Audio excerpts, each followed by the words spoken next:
PCN is brought to you in part by the following underwriters.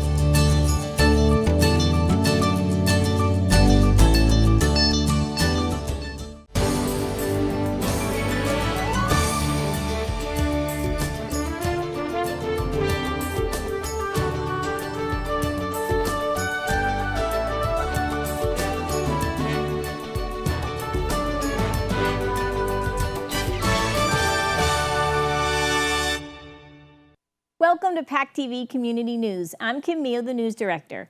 During the holidays, we like to take a look back through the year of some of the stories that served our communities. This week, we asked our PCN producers to recall some of their favorite stories they shot and edited in 2015. We are proud of our producers for capturing the stories that you may not see in mainstream television. Each one is unique and has a story of how it came together. Hello, my name is David Maybrook. I am a producer here for PACTV Community News. One of my favorite segments that I shot for PACTV Community News over this past year was the Jenny Gristmill millwright story, where I interviewed millwright Jim Cricker. He had a lot of good information to say, and I shot a lot of B-roll to put over Jim Cricker's interview. And everything Jim Cricker was doing, you know, working on the mill sort of from the underground, whether he was sawing boards or just turning gears, working on the mill. It was definitely a very interesting shoot, and the lighting was good. I interviewed the lady who runs the mill down there, so it was definitely a good shoot for me, and I hope you enjoy it. Thank you.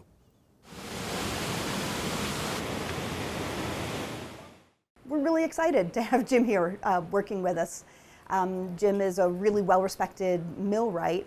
And there aren't, as you can guess, there aren't too many of those around anymore. So we're really happy to have him come and help us kind of tune everything up so that we can run this really wonderful machine again and show people and explain to people these kind of ancient technologies. It's just such a pleasure to watch someone who is helping us kind of maintain these old ways of doing things, these old skills, which, you know, I think today we think of technology as being computers and digital things, but this is technology that we still use and that we still learn from. So it's great to see somebody practice that. And we're really, really looking forward to having our mill run like clockwork so that we can show people how you turn corn into cornmeal and samp, which is our northern version of grits. What I'm doing here today is doing what would be mainly routine maintenance in a mill like this. We made some new rounds, they're called, for one of the gears to essentially work as the teeth. Set that gear back into position. Now I'm aligning the shaft that gear sits on with the stones, the bottom stone, and then after that I'll be aligning the two gears in this gear train together so that they work as a pair and as quietly and smoothly as possible. What we did is rebuilt the lantern pinion gear, also called the stone nut in this mill. And that's a relatively primitive type of gear, but very effective for this application. All the teeth or rounds in this mill are made out of wood, relatively hard wood, but they do wear. I think this mill is maybe 45 years old or so quite a bit of wear on the rounds. So we replaced all those rounds with new hard maple, put the gear back together again, and have reinstalled it now.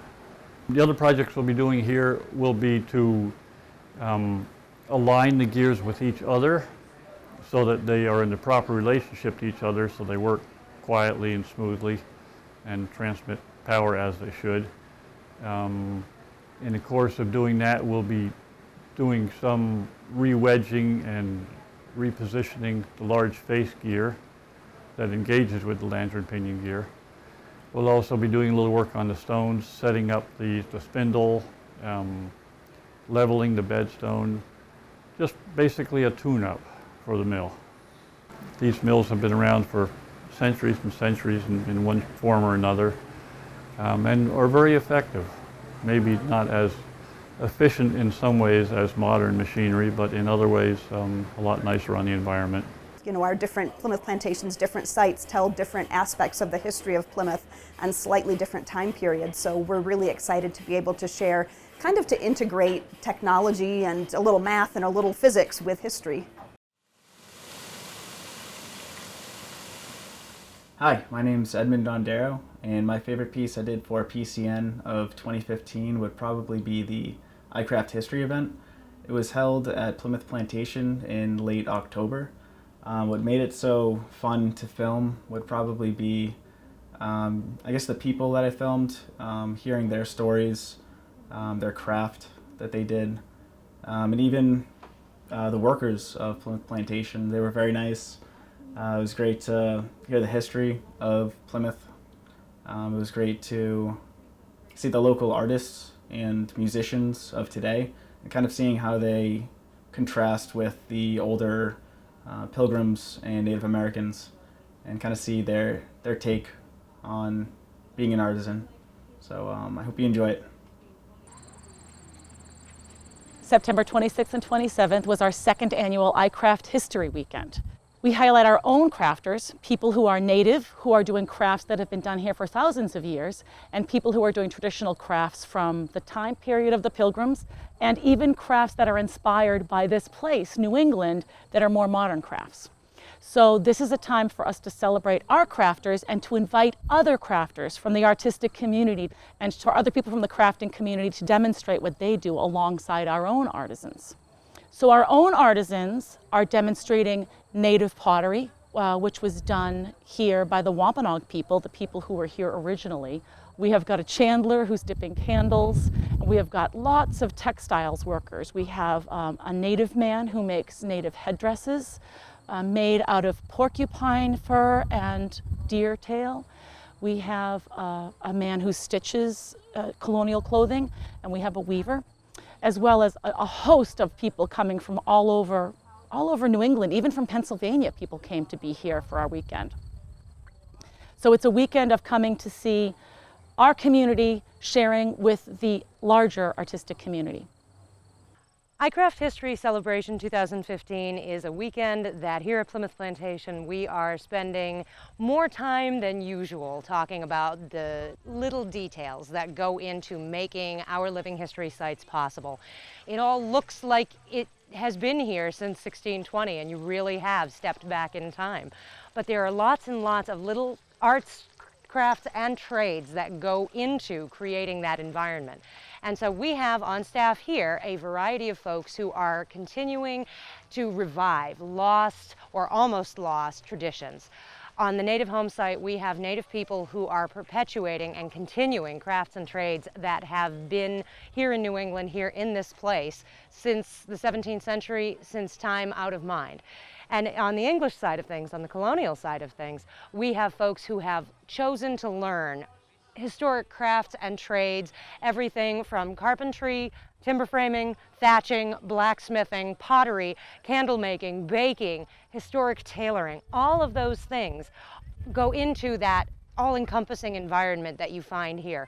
Even the things that we grow, like this corn that's behind me, even our agriculture is rooted in history, and iCraft History Weekend really is the time that we celebrate all of those little minute details that are almost invisible to the naked eye until you come to an event like this, when we put them to the forefront and really want to emphasize everything that it takes to make this magical environment that we have here. I'm Brian Sullivan. I'm one of the producers here at PCN, and my favorite story that I did in the year of 2015 was the Pembroke Soup Connection. This was a story about really just ordinary people doing extraordinary things, and they're taking care of homeless and homeless drug addicts that just have no place to go. And these people really didn't have much to give, and they gave everything they had. And it was just one of those stories that really warmed my heart. And even when I left after I was done shooting and interviewing, they gave me, hugs and food to take on the road, and it was just one of those things that, like I said, it really warmed my heart, and I hope you enjoy this story too. On any given Saturday, this is likely the scene that you'll see at this home in Pembroke. Volunteers preparing food, bagging groceries, and carrying bags and boxes for delivery to those in need. 3 days a week, volunteers come here to the Long Red House on Plain Street in Pembroke, putting together care packages of food and clothing for the Pembroke Soup Connection. This philanthropical group started out as what was thought to be a one-time deal to help people in need over the winter holidays. I'm part of a biker church up in Holbrook, Broken Chain Biker Church, and I became aware through those contacts of some people that were having a hard time putting some food on the table during the holidays. So I put a request out for people who could help me come up with meals. I'm thinking one time for these people. They misunderstood and thought this was a regular thing that I was doing, and before I knew it, the donors got together and organized and said, okay, let's do this again and again. And I said, oops, but I guess we're here now.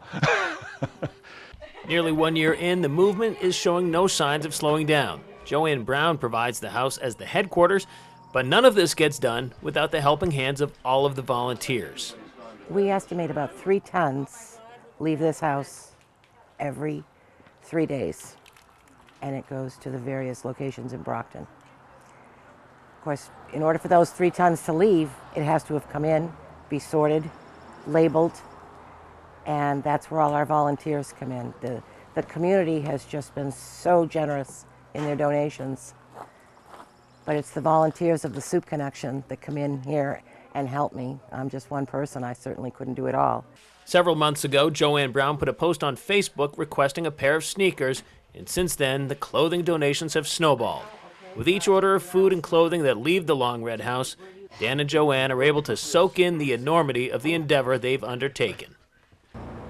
Who knew that a girl that could make a pot of soup to give to Dan to feed the homeless and ask for a pair of size 13 sneakers on the internet, who knew that it could lead to all of this? I certainly didn't. And it's just, it's been an amazing journey. And I know that it's just begun. This is probably the most important thing I've ever done in my life. I'll say, no probably. It is the most important thing, meaningful thing I've ever done in my life. In Pembroke, Brian Sullivan, PACTV Community News. Hi, Happy New Year. My name is Maureen Bates. I am the assistant to the director for PACTV Community News, and I produce a few pieces for the show as well. I would say my favorite piece of the last year would have to be Ron Fassler's visit to the Priscilla Beach Theater as a guest director. They did an incredible production of Fiddler on the Roof, which is just an incredible show if you know it at all. But I felt very fortunate to be a part of it for a few reasons. It was the first inaugural year of the Barn's completion, and it was just incredible. Like, every corner of that theater had so much magic in it, and I felt so lucky to, crawl around in the corners of it for the shoot. Secondly, they invited a Priscilla Beach alum to direct the show, who's been in, several TV series and is just a delightful person, and he was such an easy interview and so knowledgeable about the musical. And third, but certainly not lastly, the gentleman who had the leading role in that particular production went on to be in a Broadway production of Fiddler on the Roof. So I felt very fortunate to be there before everyone was famous, so to speak. It's just an amazing group of people who love theater, and I have a theater background. I went to school, undergrad for theater, and I just have a deep love for everything theater, and I admire people who are brave enough to give their whole life to it. So I loved shooting that. Every piece of footage I shot, I just understood everything so well because I'm a theater person. I took extra care, and I just loved building that story for them, and I was very honored to do it. It's no secret the Priscilla Beach Theater is old. Though the recent renovations have breathed life back into the old structure, along with an energetic summer stock season, that wasn't the only piece of history that was coming back to life. Ron Fassler, Priscilla Beach Theater alum, has had a successful career in television, film, and stage, and decided to take an opportunity at his old stomping grounds after a long-lost stage companion reached out. This is my return to what I like to call my roots. I came here as a 17-year-old kid with a group of college students, mostly consisting of Tufts University, but also other surrounding Boston area schools. I kind of was grandfathered in through a connection, so I was the only one still in high school. And it was the best summer of my life. A ton of work, too much fun for words. And when I returned for the second summer, I had even bigger and better roles, and again, an incredible summer. I came back for one more after my first year of college, and when I drove off the campus in 1976, I never thought I'd come back, and I didn't until I received an email from Bob Malone last summer telling me that he had bought the property, was renovating the theater, and would I consider coming back to direct the show of my choice as the inaugural production here. Bob Malone was a little boy here when I did the final summer back in 1976. His family came here and he wandered down the road, found himself sort of completely taken with the starstruck aspects of it all. And he only wanted to do whatever we asked him to do. He would sweep the floor. He would sell sodas at intermission. Then we even actually recruited him to be in Fiddler on the Roof, where he made his stage debut. And that was another reason I chose to do Fiddler, to bring it truly full circle. So who says you can't go home again? It took me all of about 20 seconds to say yes. Fassler's production didn't just bring him back for a jaunt down memory lane. The production, the casting, the tradition of the old Barn Theater took on many new lives as Fiddler on the Roof was being put up as the Barn's inaugural show. Well, the joy of coming back has a great deal to do with Fiddler on the Roof. It's one of the really true masterpieces of the American musical theater. Not just because it has a great score and a great leading role. It tells some great stories, not just one story, but many stories. And it's universal. This company is dedicated, they're smart, they're curious. These are all the things I look for in an actor. And so in Michael Bernardi, I'm tremendously blessed. And of course, this was a dream role for him because the Bernardi name is attached to Fiddler on the Roof through the fact that his father played it on Broadway and many times thereafter throughout the next 20 years of his life. In the name of tradition, to allow Michael this opportunity to follow in his father and grandfather's footsteps, and literally because he's wearing his father's boots. His father's costume was saved, preserved, and Michael will be wearing it. Making the trip back to Plymouth wasn't as easy as flying into Logan and making the hour-long trip south as one might think. The summer prior to Fassler's production of Fiddler on the Roof, Ron visited the theater with his son. Bob wanted to give Ron the opportunity to see the past while looking to the future. Returning to the theater last summer, which was 39 summers from the last time I was here, it was very emotional. When I finally got onto the stage of the theater and it was in its most dilapidated form, I burst into tears because the memories just came flooding through me. And the beauty of the place, in spite of the fact that it was in tremendously bad shape, but Bob was actively getting ready to do this construction through the worst winter in Boston's history, of course. And so when I returned again this spring, I couldn't believe my eyes, even though I'd seen the photographs. As Mottle the Tailor says in Fiddler, miracle of miracles. I mean, it is a miracle what he's pulled off this year. Reporting from Plymouth, I'm Maureen Bates, PACTV Community News. Hi, I'm Kim Mio, the news director for PACTV Community News, and I'll often go out and shoot a bunch of stories myself because I really enjoy doing that, and I enjoy telling a story, editing a story, putting things together in a certain way. And one that really stood out to me this past year was Menomet Inc., the climate change. This story was off in the beautiful Menomet, up on the seaside, up on this hill overlooking the ocean, and it was the most perfect day, beautiful weather, just the right temperature, not hot, not cold. The people were super duper nice and very helpful, and they're very informative and on their topic. So that's always helpful when we're doing stories. People can speak well about their topic. So the topic was interesting to me about the climate and also how it involved the children. So in so many ways, this story was impactful to me.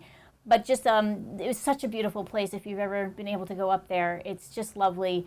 And the scenery and everything, and often when I'm on a shoot, I'll try to find things that are used to make transitions between different topics or different people speaking. So the scenery, in this case I used a lot of the ocean, the trees, things that I saw around me. I'll use those as transitions to tell my story. And I just love storytelling and editing a story, taking the interviews, building a story, telling a story through video and audio. So I hope you enjoy it.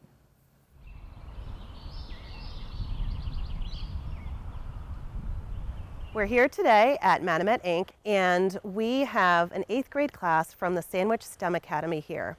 And what we are doing is connecting kids to nature. On this lovely day, kids are going to learn a connection between bird migration and climate change. The three things we wanted to do are to measure the length and breadth of leaves and record that on a transect. We wanted to show the three parameters that we're measuring with vegetation.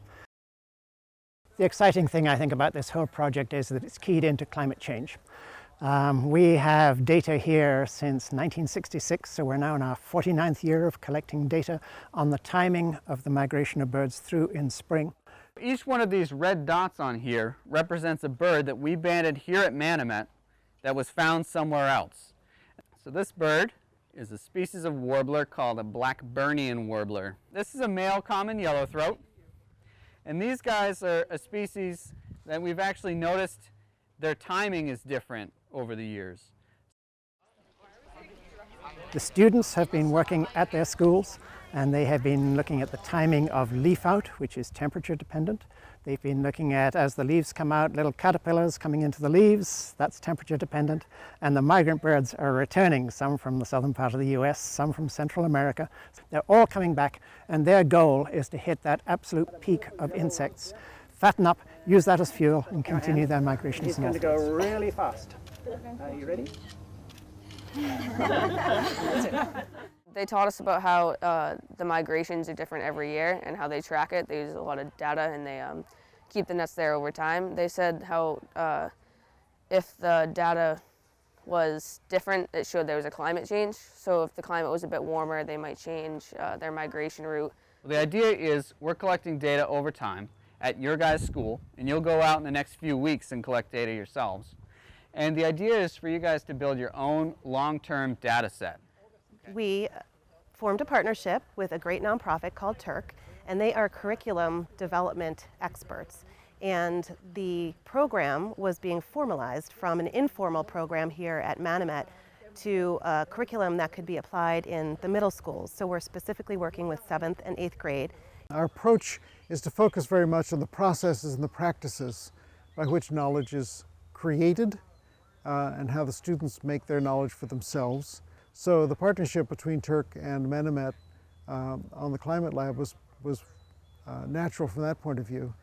They have these materials that you might not be able to just get in your backyard. They put a lot of hard work into making these materials just for us. And so we were glad to have an opportunity to partner with this research institution to develop curriculum and evaluate the program and understand the dynamics that happen when schools and students and scientists work together to learn about the world and about climate change specifically. It's definitely an experience that you're probably not going to have another chance to get. As these birds, they let you touch them. I was able to actually let one fly away off my hand. When people encounter climate change in the press or even in curriculum in the schools, it tends to come across as something that's distant, it's abstract, it's impersonal, and it's in the future. And with projects like the Climate Lab, we can help people see that it's here and it's now and it's affecting things that they care about and that they're familiar with. Thanks for watching PCN this year, and we hope you've enjoyed the stories we've been able to tell from our communities. If you would like to learn more about this show, check out our website, pactv.org, and YouTube, and follow us on social media. Happy holidays and Happy New Year from all of us at PACTV Community News.